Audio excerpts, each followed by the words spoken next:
This is the big kahuna this week, 240% rally this year. Brian, what do you have for me? Yeah, this is going to be big. Let's take a look at the charts. Just jump right into it.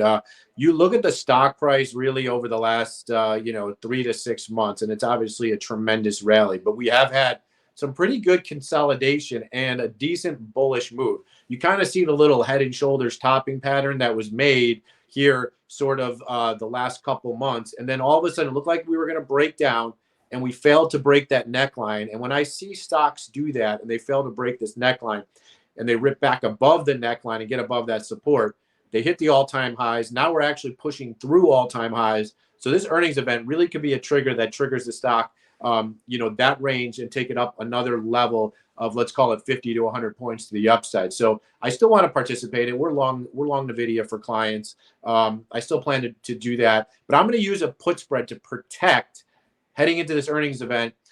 Typically we see about a 7% move after earnings or so, maybe even a little bit more for NVIDIA. So I want to protect in case that's back to the downside, back into that channel that we talked about. And this breakout to the upside was just, sort of a head fake. I'm looking to buy December expiration, the normal expiration, the 480, 430 put spread. So I'm buying the 480 put. I'm selling the 430 put. I'm going to pay a total of 13.25. You take a look at that break even, obviously down below the 470 mark on that put spread.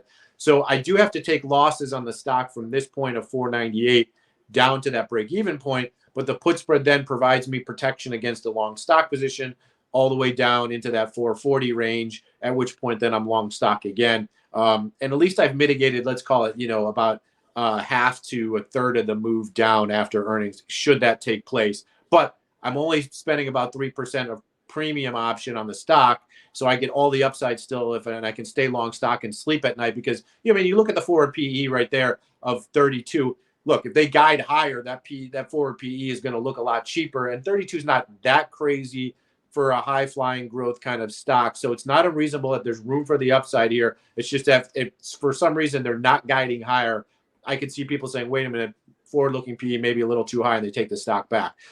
Again, about a 7% move. That's what the options are implying. That's why I'm doing a put spread, and I want to continue to hold this stock.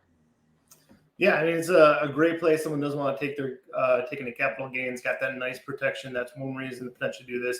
But we just know this stock has had massive earnings moves, especially this year alone. There's a lot of volatility around these events. It makes sense to me. Have that downside protection. Take the worst case scenario off the table.